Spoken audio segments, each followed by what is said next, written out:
भक्तों, ओम नमः शिवाय। श्री शिवाय नमस्तुभ्यम। जय श्री महाकाल। जी हाँ भक्तों, क्या आपका भी जो बच्चा है उसका मन है वो पढ़ाई में बिल्कुल भी नहीं लगता। आप लोग बहुत ज़्यादा परेशान हैं उसकी पढ़ाई के लिए कि आखिरकार हमारा जो बच्चा है वो पढ़ता क्यों नहीं है। जब भी आप उसको पढ़ाने के लिए बैठाते हो तो वो इधर उधर के कामों में लग जाता है, कहीं घूमने चला जाएगा, कहीं खेलने चला जाएगा, लेकिन पढ़ेगा बिल्कुल भी नहीं। तो ऐसे में कौन सा उपाय करें ताकि आपका जो बच्चा है वो बहुत अच्छे तरीके से पढ़े, बहुत अच्छे तरीके से आगे बढ़े। आज की इस वीडियो के माध्यम से हम आपको बताने वाले हैं कि आपको करना क्या है। तो बस उपाय ध्यान से सुन के अच्छे से करिएगा ज़रूर। अगर आपने आज का ये उपाय ध्यान से सुन के अच्छे से कर लिया तो अवश्य रूप से आपका जो भी बच्चा है ना, जिसका भी मन पढ़ाई में बिल्कुल भी नहीं लगता, तो अवश्य रूप से आपका जो बच्चा है वो पढ़ाई की ओर आकर्षित होगा ही होगा। अगर वो केवल केवल घूमने में रहता है, केवल केवल भागने में रहता है और आपका बिल्कुल भी नहीं सुनता, तो भी आप आज का ये वीडियो ध्यान से सुन के अच्छे से कर लीजिए। अवश्य रूप से आपका जो बच्चा है, आप बहुत ज़्यादा अगर परेशान हैं तो अवश्य रूप से आपका जो बच्चा है ना उसका मन है वो पढ़ाई की ओर आकर्षित होगा ही होगा। देखिए, आपको भी पता है कि पूज्य गुरुदेव की जो कथा होती है उसमें लाखों की भीड़ आती है। कैसे भीड़ आती है? लाखों की भीड़ आती है। और जब गुरुदेव की कथा में लाखों की भीड़ आती है तो वहाँ ज़्यादातर जो भक्त रहते हैं ना वो क्या करते हैं, पत्र के द्वारा अपनी मनोकामना, किसके द्वारा? पत्र के द्वारा अपनी मनोकामना गुरुदेव तक पहुँचाते हैं। तभी गुरुदेव की कथा चल रही थी, आज से 4 से 5 महीना पहले की बात है। गुरुदेव की कथा चल रही थी और गुरुदेव की कथा में लाखों की भीड़ आई। अब जब गुरुदेव की कथा में लाखों की भीड़ आई तो वहाँ ज़्यादातर जो भक्त थे ना उन्होंने क्या किया, पत्र के द्वारा, किसके द्वारा? पत्र के द्वारा अपनी मनोकामना गुरुदेव तक पहुंचाई। अब जब गुरुदेव के पास पत्र पहुंचा और गुरुदेव ने पत्र पढ़ा तो वहाँ गुरुदेव ने देखा कि ज़्यादातर जो भक्त है ना उनकी क्या है, जो भी माता पिता हैं उनकी क्या है, केवल और केवल एक ही मनोकामना है, क्या? कि गुरुदेव, हमारा जो बच्चा है उसका जो मन है ना वो पढ़ाई में बिल्कुल भी नहीं लगता। हम लोग बहुत ज़्यादा परेशान हैं कि हमारा आखिर बच्चा है वो पढ़ता क्यों नहीं है।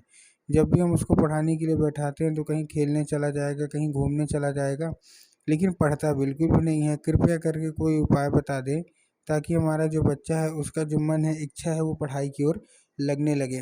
जब गुरुदेव ने ये देखा तब गुरुदेव ने 2 से 3 उपाय बताए और कहा, केवल और केवल ये उपाय कर लेना, तुम्हारा जो भी बच्चा है जिसका भी मन पढ़ाई में नहीं लगता, अवश्य रूप से उसका जो मन है ना वो पढ़ाई की ओर आकर्षित होगा ही होगा। अब जब गुरुदेव ने उपाय बताया तो लोगों ने जा जाके इस उपाय को घर में करना शुरू कर दिया। अब जैसे ही लोगों ने जा जाके इस उपाय को घर में करना शुरू कर दिया, वही लोग गुरुदेव की कथा में मात्र 1 से 1.5 महीने के बाद वापस आए। अब जब वही लोग गुरुदेव की कथा में वापस आए तो उन्होंने क्या किया, फिर से एक बार गुरुदेव को पत्र लिखा। लेकिन ये वाला जो पत्र था, ये गुरुदेव का जो पत्र था ना, ये गुरुदेव को धन्यवाद के रूप में पत्र था कि गुरुदेव, धन्य हो आपका, आपके द्वारा बताया गया उपाय हमने कर लिया है। हमारी सारी की सारी जो इच्छा थी, सारी की सारी जो मनोकामना थी वो पूरी हो गई है। आपका कोटि कोटि धन्यवाद। तो देखिए, जो लोग भी मेरी आवाज़ सुन रहे हैं ना, अगर आपको भी जानना है कि आखिर ऐसा कौन सा उपाय है जिसको करने मात्र से लोगों की सारी इच्छा, सारी की सारी मनोकामना पूरी हो जाती हैं, तो चलिए हम बताते हैं आपको आज की इस वीडियो के माध्यम से कि आपको करना क्या है। तो बस उपाय ध्यान से सुन के अच्छे से करिएगा ज़रूर। लेकिन उसके पहले चैनल पे अगर पहली बार आए हैं और आवाज़ मेरी पहली बार सुन रहे हैं तो वीडियो कर दें लाइक और चैनल को भी कर लें सब्सक्राइब, ताकि पूजनीय पंडित प्रदीप जी मिश्रा के रोज़ नए नए उपाय जो कि मैं उनकी कथा से सुनता हूँ, श्रवण करता हूँ, सबसे पहले मैं आपको प्राप्त करा सकूँ। ठीक, तो देखिए, जो हमारा सबसे पहला उपाय है, सबसे पहला उपाय में आपको करना क्या है, जो हमारा सबसे पहला उपाय है, इस उपाय में आपको लेना क्या है, आपको लेना है सबसे पहले 3 काली तिल और साथ में आपको लेना है 1 धतूरा। क्या क्या लेना है? 3 काली तिल और 1 धतूरा। अब देखिए, काली तिल और काली मिर्च में ना बहुत सारे लोग कंफ्यूज भी होते हैं, काली तिल क्या है, काली मिर्च, अच्छे से हमको बताइए क्या लेना है। तो गुरुदेव ने साफ साफ बताया कि आपको क्या लेना है, आपको काली तिल ही लेना है। उसके साथ साथ आपको 1 धतूरा चाहिए। ठीक, धतूरा भी आपने ले लिया।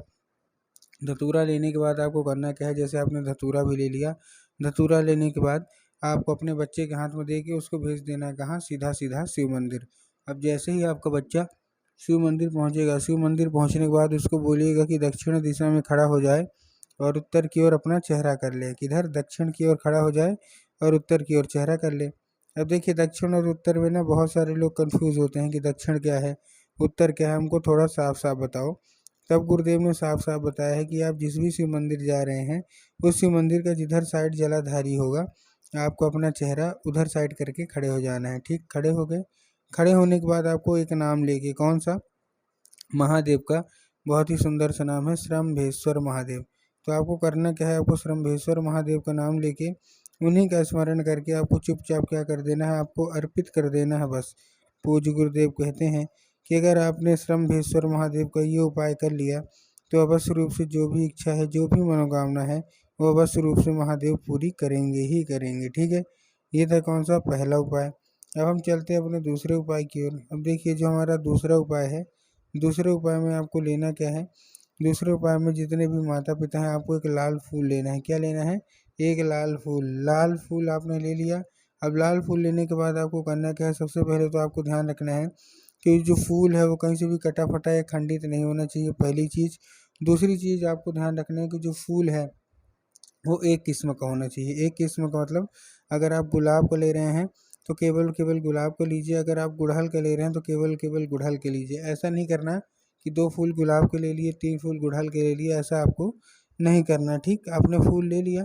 फूल लेने के बाद आपको करना क्या है, जैसे आपने फूल लिया, फूल लेने के बाद आपको आ जाना है कहाँ, फूल लेने के बाद आपको घर में ही ये उपाय करना है। लेकिन आपको इतना ध्यान रखना है कि जो फूल है वो मतलब कटा फटा तो नहीं होना चाहिए। इस उपाय को करने के लिए आपके घर में माता सरस्वती की फ़ोटो होना अति अनिवार्य है। अगर आपके घर में माता सरस्वती की फ़ोटो है तब तो अच्छी बात है, लेकिन अगर नहीं है तो बाज़ार से माता सरस्वती की फ़ोटो लाना है और अपने घर में इनको स्थान देना है। ठीक, दे दिया स्थान। स्थान देने के बाद आपको करना क्या है, शाम के वक्त जब भी आपके घर में पूजा पाठ होती है ना, तो लाल फूल माता को अर्पित करना है। और लाल फूल अर्पित करने के बाद माता से उसको औषधि के रूप में मांगना है कि माता कृपया करके हमको इसको औषधि के रूप में प्रदान करिए। हमारा जो बच्चा है वो बिल्कुल भी पढ़ाई नहीं करता। अब क्या होगा, अब वो औषधि का रूप ले लेगा।